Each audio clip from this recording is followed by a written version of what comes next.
You shouldn't be here unless you've already subscribed to Dr. Nightmare.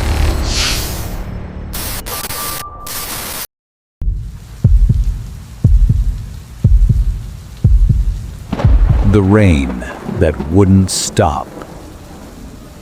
Marcus Clay, a burned-out photographer from Phoenix, wanted peace, something quiet, far from the mess of his life. A bad breakup, debt collectors circling, and a creative block that had lasted nearly 2 years. He found the listing online. Cabin in the Graybridge Woods. No neighbors, no amenities, and no phone reception. The kind of place you go to forget. When he arrived, the rain had already started. Not a heavy storm, not lightning or thunder, just a persistent, gentle drizzle, like the sky couldn't stop weeping. He didn't think much of it, Oregon weather, he assumed. But it didn't stop. Not that night. Not the next day. Not once in 6 straight days. It whispered against the roof and soaked the ground until the forest floor turned to black sludge. Marcus tried to keep his mind busy, walks with his camera, journals, meditating. But something about the silence gnawed at him. It wasn't just the rain. It was the absence of everything else. No bird song, no squirrels in the trees, no wind rustling the branches, just that constant soft patter. He first noticed the footprints on the 3rd day. Tiny, barefoot, child-sized prints in the mud. 1 set, then 2, then 3, circling the cabin, always vanishing at the tree line. He didn't hear anyone, didn't see anyone, but the prints kept coming. They paused outside the window near his bed. On the 4th night, he heard scratching beneath the floorboards. At first it was soft, like raccoons maybe, but it became a rhythm. Tap, tap, scrape. Tap, tap, scrape, as if someone or something was carving patterns beneath his bed. Marcus didn't sleep. He lay awake in the dark with his flashlight clenched like a weapon. The 5th morning, he went into town. Graybridge was little more than a diner and a gas station. Inside the diner, the waitress, a hollow-eyed woman with graying hair, poured him coffee and asked if he was staying up on the ridge. He nodded. Just a few days, place is quiet. She said, "You hear them yet?" "Hear what?" he asked. "The children." She didn't say anything else, just walked away. That night, the dream came. He was lying in bed, but the rain had stopped. The silence was thick, like it was pressing against his eardrums. He turned his head, and there they were. 3 children standing by the window, their skin pale, eyes solid black, smiling. When he woke up, the window was open. Muddy footprints trailed across the wooden floor, and the rain hadn't stopped. He locked the door, boarded the windows, slept with a knife, but they came anyway. On the 7th night, he heard whispers, a soft chorus of children's voices calling from outside. "Come out, come play, we miss you." He opened the front door, gripping his knife. The rain was pouring now, a torrent, but in the center of the clearing stood one of the children, a small girl, her face blank, hair matted to her skull. She opened her mouth, but no sound came. Only rain. Then she turned and ran into the woods. Something inside Marcus broke. He chased her. Branches whipped his face. His shoes sank into the mud, but he followed her into the dark. The trees closed in. The rain was louder than ever. He finally found her standing at the edge of a pit, a perfect circle of water, black as oil. The girl pointed. Down, she whispered. Marcus looked and saw his own face floating beneath the surface. Then hands pulled him in. They found his cabin weeks later. Still locked, still sealed, camera on the table, lights still on, but no one inside. Only muddy footprints circling the bed. And outside, the rain continued. Room 209. Derek Turner worked the night shift at a hotel on the edge of nowhere. It was one of those chain motels that had changed owners a dozen times and still smelled faintly of mildew no matter how many air fresheners they plugged into the walls. On the surface, it looked normal. 2 floors, 40 rooms, a flickering neon sign out front. But it was the kind of place where people didn't stay long, and some didn't check out at all. Derek had only been working there 3 weeks, covering the graveyard shift, midnight to 8 a.m. Just enough pay to keep the lights on in his apartment, enough quiet to keep his mind off the real mess in his life. He had one job: watch the monitors, check the logs, and don't fall asleep. The lobby was always empty after 11. He'd pass the time scrolling his phone, reading conspiracy threads, or staring into the CCTV feeds on the black and white monitor array. There was something soothing about the silence. Until room 209 lit up. He noticed it one Thursday night, just after 2 a.m. The monitor that showed the hallway on the second floor flickered slightly, and then blinked to life. Room 209's door opened slowly. But here's the thing, room 209 didn't exist. The hotel had an odd floor plan. Rooms 200 to 208 lined the east wing. Rooms 210 to 220 were on the west.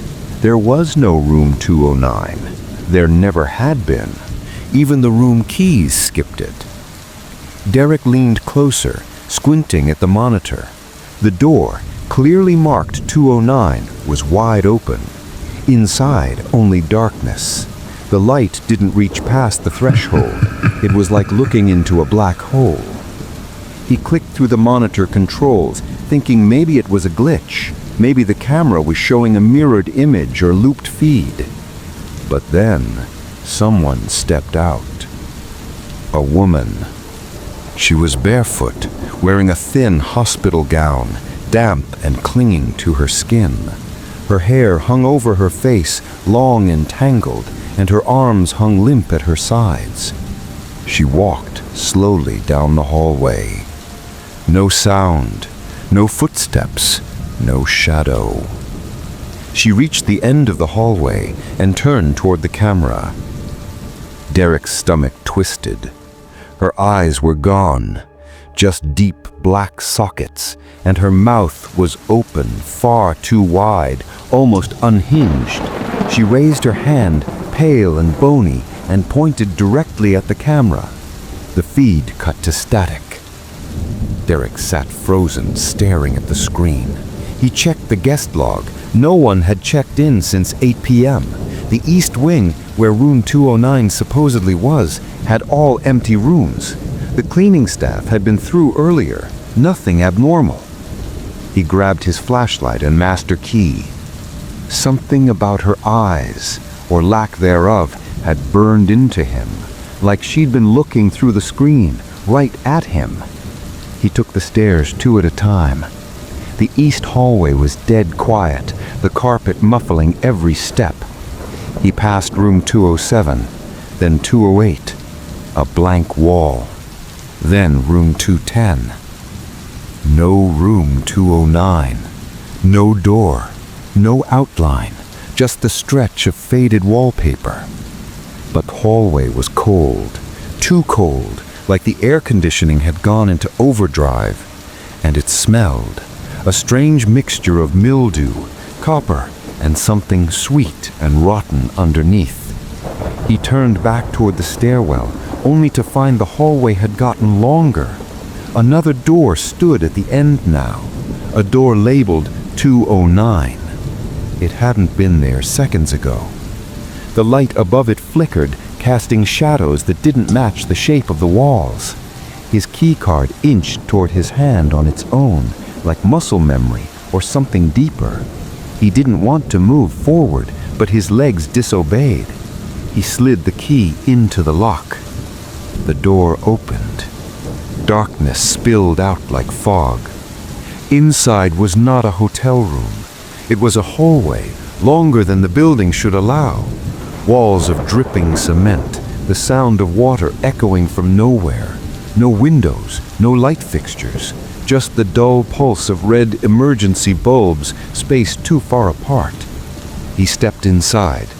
Behind him, the door slammed shut. He turned, gasped, no door, just the same endless corridor behind him. Somewhere in the dark ahead, a dragging sound echoed. Then the whispering began. Low at first, like someone muttering behind the walls, but it grew louder, layering dozens of voices, then hundreds, crying, pleading, choking. He ran. No matter how fast he moved, the hallway never ended. The lights faded one by one behind him. Every few seconds, he saw shadows dart past the edges of the walls, too fast to see clearly, but he could feel them watching. The dragging sound grew louder, closer. Then he saw her. At the end of the corridor, backlit by red, the woman stood still, her head tilted at a sharp, unnatural angle. Her arms twitched, then her mouth opened again, wider, impossibly wide, and she began to scream. Only no sound came out. The walls shook, the floor cracked, and the shadows rushed toward him. He woke up in the lobby. Lying behind the desk, his shirt soaked and his hands covered in something sticky. It was still dark out, still raining outside. He pulled himself up and looked at the monitors. Room 209 was gone again. Just a blank wall on the second floor. He never reported what happened. When asked by the morning manager why the front door was left ajar and why he looked pale as a corpse, Derek just said he hadn't slept well. He lasted 2 more shifts before quitting. They say room 209 shows up every few months, only at night, only on the monitors, and always for someone working alone. The cleaning crew doesn't go up there anymore. No one does. But every now and then, a guest asks a strange question at check-in. Is the woman in the hallway part of the decor, or is she real?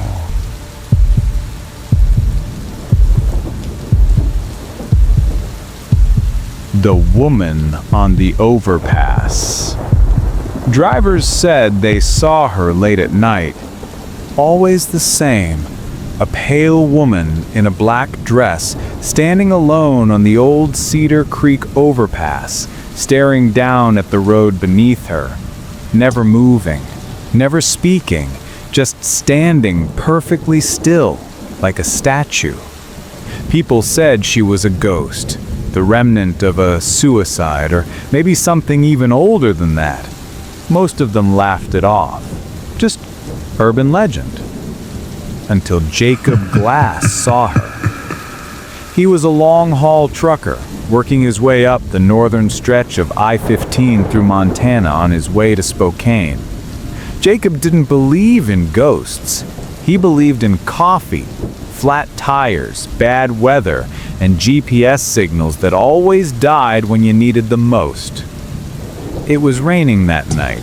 Not a storm, just a cold, steady drizzle that blurred the windshield and made the road feel slick and endless.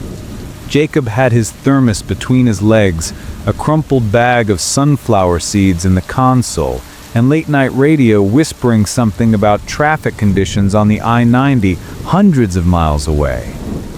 He wasn't thinking about ghost stories until the overpass appeared. It jutted out of the trees with no warning, an old stone structure coated in moss and shadow. Jacob slowed as he approached.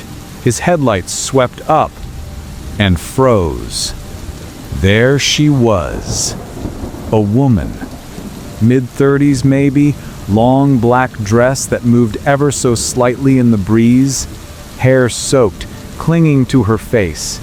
She stood at the center of the overpass, directly above the highway, and she was staring right at him.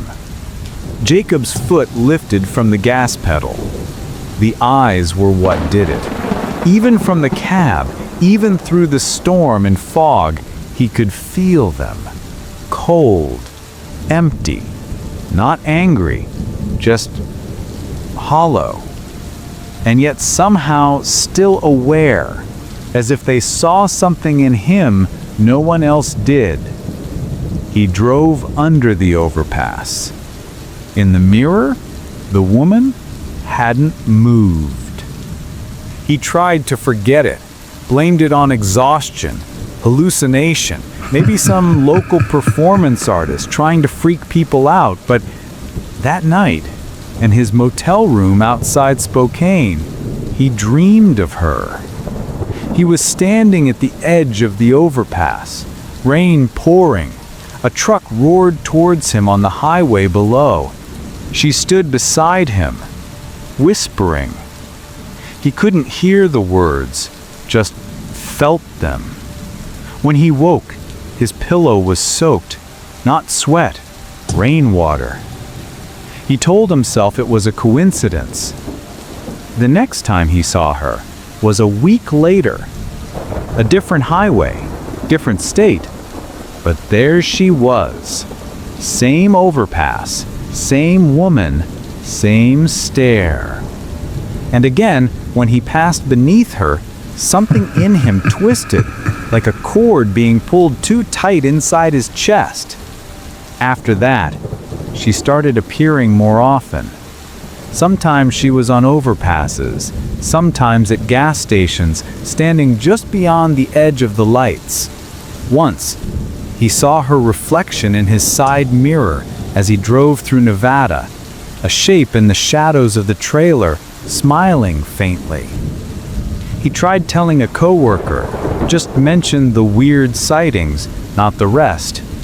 The guy laughed, made a joke about ghosts hitchhiking. Jacob laughed too, but he was drinking more now, sleeping less. Every time he closed his eyes, he dreamed of standing beside her. Every time he passed under an overpass, he glanced up, and she was always there. The final time came at 2:46 a.m. near a desolate stretch of highway in northern Idaho. Jacob hadn't seen her in a few days. He thought maybe it was over. Maybe it had just been stress or some kind of psychotic break that had finally burned itself out. But when his headlights picked up the overpass again, he felt it in his spine. She was there. Only this time, she was smiling. Her head tilted just slightly, the same way you'd look at a pet that finally understood a trick. Jacob's hands clenched the wheel. He meant to drive straight through, not look, not give her any more of himself. But his body disobeyed. The wheel jerked. The truck veered left, toward the side of the road. and Jacob drove up the embankment toward the overpass. His body moved like it was following a script he didn't write. The truck stopped, engines still running. Rain tapped on the windshield like fingers. And there she was, just outside the cab, inches away from the glass. She knocked once. He opened the door. They found the truck 2 days later, still idling, parked along the top of the overpass. The cab was empty. No signs of struggle. No blood. No trace of Jacob Glass. The only clue was a set of muddy footprints leading to the railing, and beyond that, nothing but air and rocks far below. But here's the part no one can explain. There was no impact site under the overpass. No body, no broken glass, no disturbed brush. And 2 days later, a new driver passed beneath the same bridge on a foggy night. He looked up and saw a man standing beside the woman. Both of them smiling, waiting.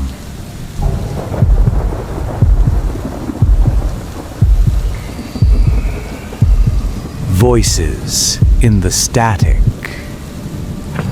No one really uses ham radios anymore. That's what Ben Calloway used to say, at least. He was a loner by nature, 42 years old, living alone in a rural Michigan farmhouse that used to belong to his grandfather. Most of the other homes nearby had been abandoned or sold off years ago, so it was just him, the woods, and an ancient shortwave radio rig in his basement. It started as a hobby. Then it became an obsession. Ben liked the idea that even in the dead of night, he could tune into frequencies most people didn't know existed. Sometimes he'd hear storm warnings, old military test broadcasts, or distant chatter from people halfway across the world. He felt like a ghost drifting through forgotten channels. Until the night he found frequency 4419. It happened just after midnight during a heavy snowstorm. The wind howled outside, battering the windows and whistling through the chimney. Ben sat with his usual cup of black coffee, the low hum of his radio console filling the silence. He was tuning through static, bored, when he hit a strange patch. Not a normal hum, but a deep, low-frequency drone, almost like a heartbeat. He paused, adjusted the dial. Then he heard it. A voice. Faint, fuzzy, but clear enough to send chills down his spine. Calling anyone? This is Site Echo. Please respond. I repeat, this is Site Echo. Requesting response. They're watching us. Ben blinked. He scribbled down the frequency, heart pounding. The voice was male, tired and laced with desperation. It sounded live, not pre-recorded, and it was on a dead frequency. The signal crackled and cut out. He stayed glued to the console for hours, but nothing came back. The next night, at exactly 12:44 a.m., the signal returned. Same frequency, same voice. We tried to shut the portal. It didn't work. I don't know where the others are. They... Static. Inside the walls now. Do not come here. Do not look at it. It sees through Ben leaned forward, his skin crawling. There were other sounds too, things he couldn't explain, like wet flesh dragging across metal, insect wings fluttering inside concrete, things that didn't belong on any sane broadcast. He tried to respond, flipped on his microphone and repeated his call sign. Nothing. The voice never acknowledged him. It just kept reporting, like a man trapped in some purgatory, repeating his horror for anyone who might be listening. Over the next week, Ben barely slept. Every night at 12:44 a.m., the signal returned, and each time, the voice grew more frantic.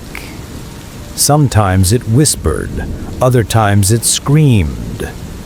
One night, the man begged, "Please, whoever you are, turn it off.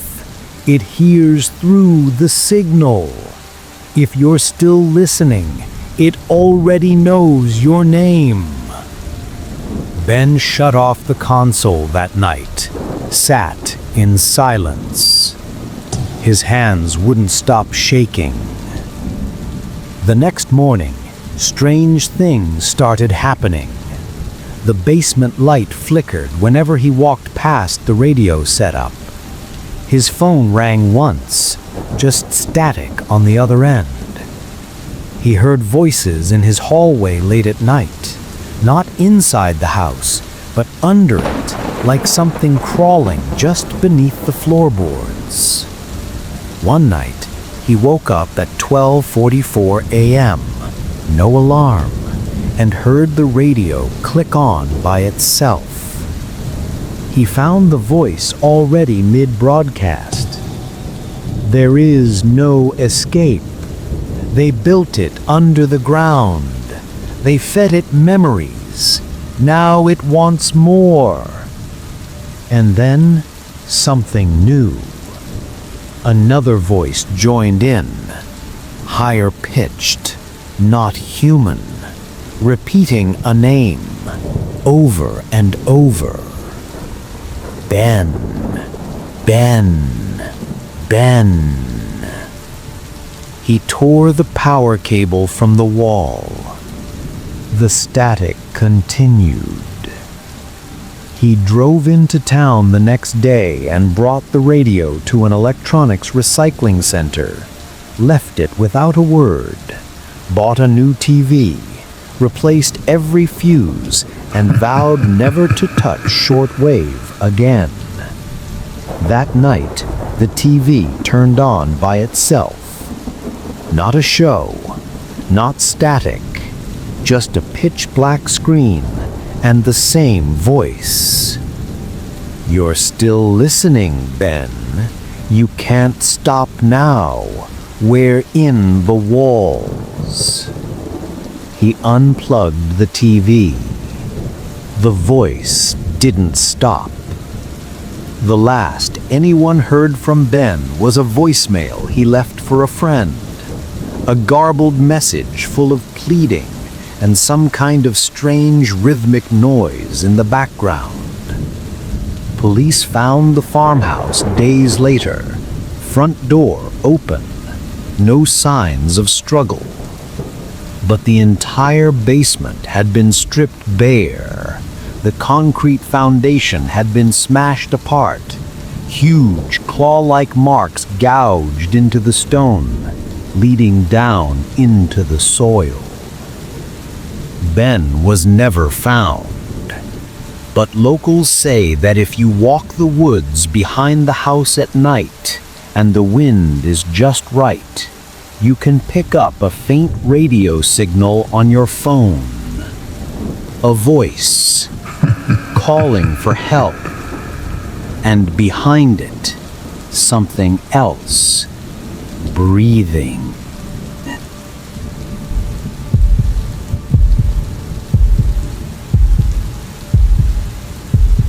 The field behind her house. Mara lived alone with her son.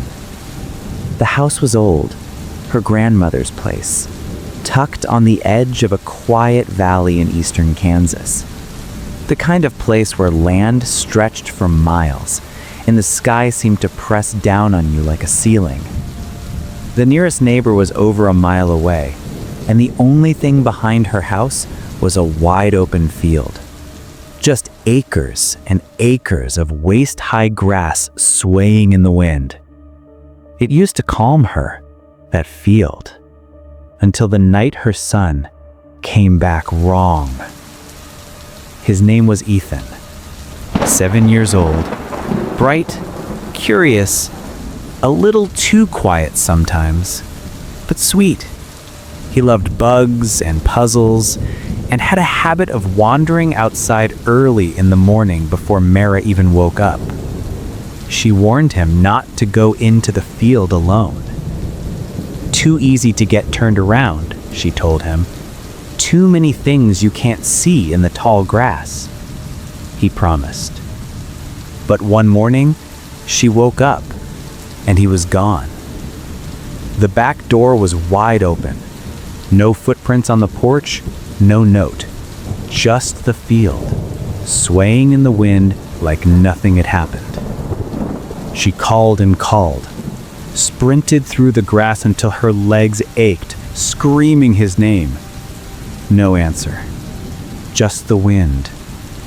And then, 2 hours later, he came walking back. Perfectly calm, no scratches, no dirt, no sign of distress. "Mama," he said, "I was just playing." Mara collapsed into him, sobbing. She didn't ask questions, not then, just held him and thanked whatever power had brought him back. But something was wrong. It started small. Ethan wouldn't eat his favorite foods. He didn't laugh the same way. He'd sit in his room and stare at the corner for hours.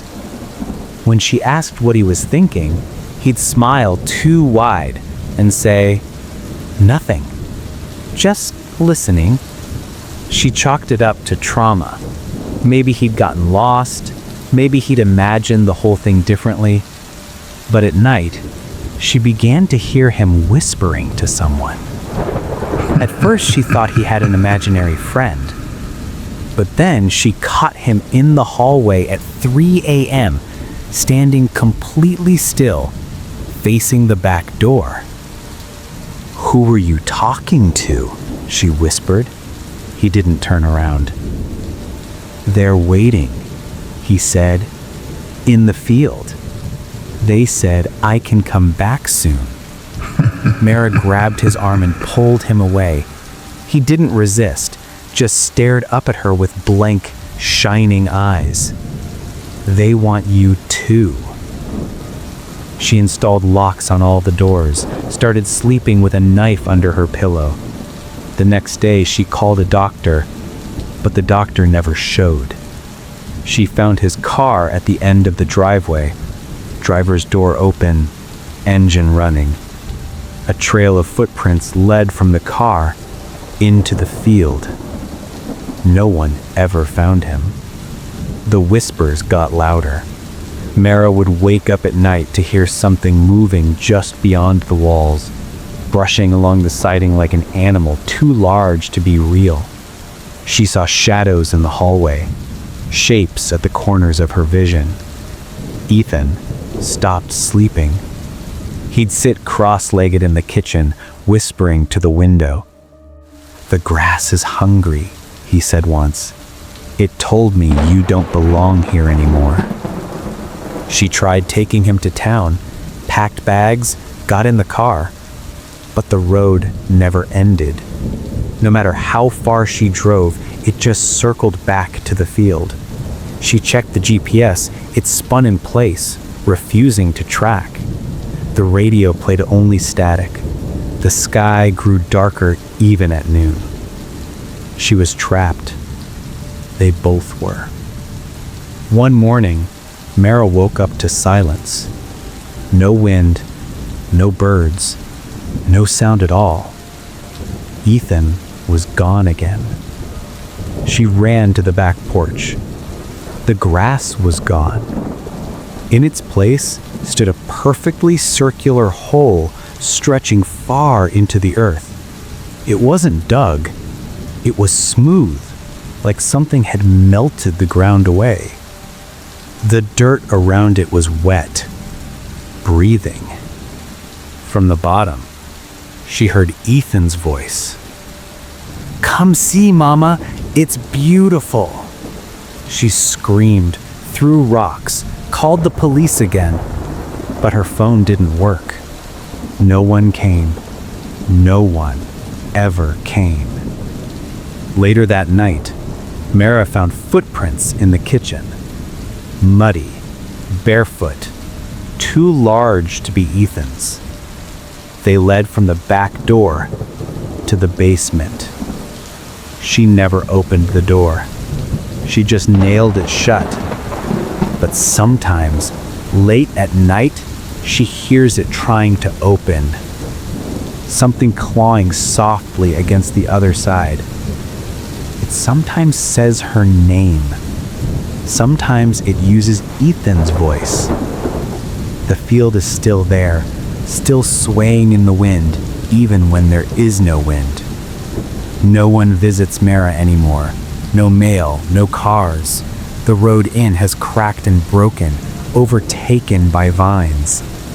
But if you walk close enough to the edge of the field, you might hear whispering.